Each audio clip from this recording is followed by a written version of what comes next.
Okay, so last week we started our list and our plan of people and animals, because a lot of us talked about our pets, that we could write stories about. And we started writing one story. And it was okay if you didn't finish that story. I didn't expect you to finish that story. And you might have a chance and you might choose to go back and read that story and work on it some more, but you do not have to. Today, we're going to learn something new, another way to come up with a plan if we're stuck on what to write about. Because sometimes we don't think of a person or an animal or a super fun pet to write about, but instead, writers will choose a place that is important or matters to them.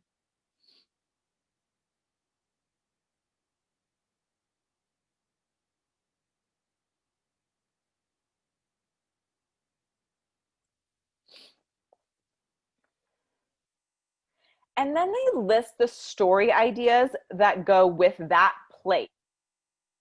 Choosing one story to write. Sometimes instead of listing stories that happened in a place, they map them out. And then they write all the things that they can think about. So the next idea for finding an absolutely true story is to think of a place that matters and map those small moments. And then we choose one to write about. And I'm going to show you what I mean by that with my own writing spiral.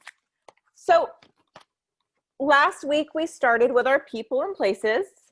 Nope, we started with our people and animals. And then we started our quick write.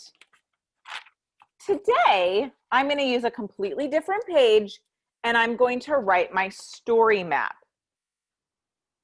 Now, I'm going to turn my map on its side, my spiral on its side, to show you my map. And when I think about a place that's important to me, I think about the neighborhood where I grew up when I was a little girl, because there was so much that happened to me.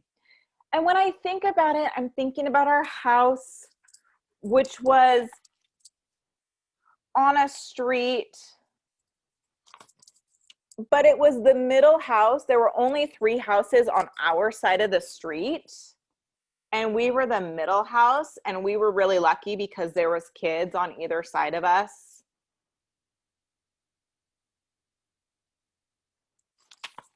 And there's my house. And then our neighborhood was really big, and over on this side, we had a kind of tiny little hill. It went down and then it went up.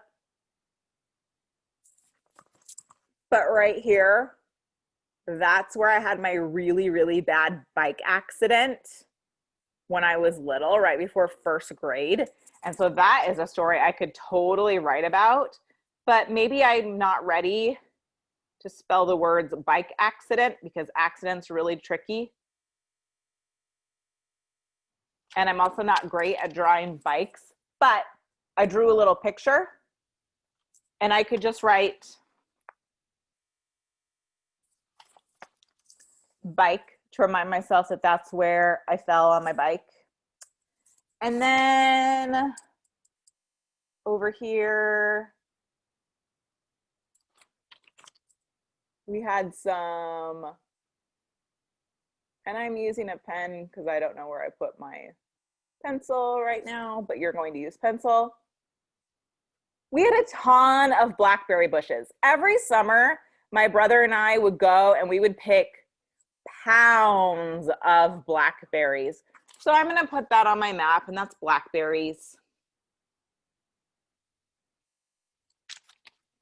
And do you see how I'm just starting to create a map? I'm not writing a long list of words. I'm not writing a lot of sentences. I'm making pictures on a map because this is a place that's important to me. Now, another place in this that's important to me, but it doesn't quite fit in the area, but I'm going to put it on my map,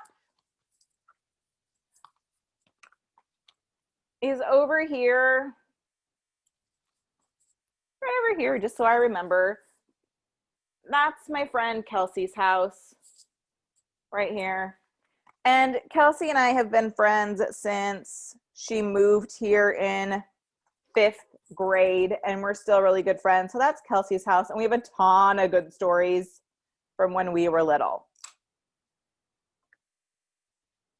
So today what you're going to do is you're going to make your map, and this is places.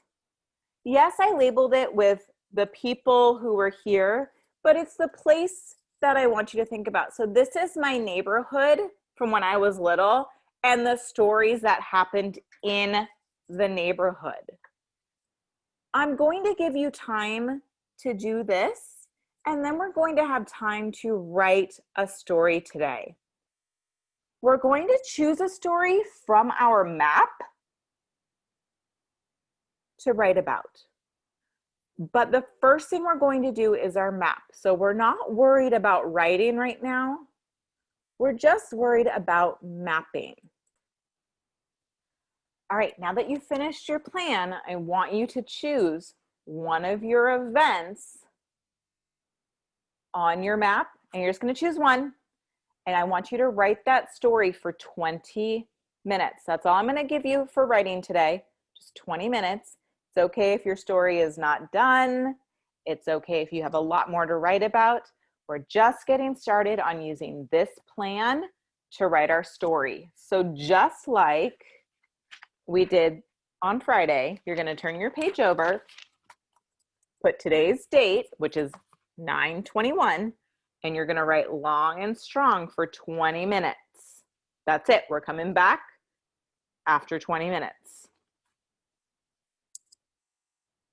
Back into our writing groove. We can run out of gas. So while it might just be like, oh, it's 20 minutes, not a big deal. Sometimes you're like, oh, 20 minutes, how am I supposed to do this? That's called running out of gas as a writer. So when you run out of gas as a writer, there's a couple things you can do to help you get it back. Draw a quick sketch to help you get your mind going. That does not mean you're going to take the whole 20 minutes and draw a really big picture. It means you draw a quick sketch of what you want to write about to help you focus on your story.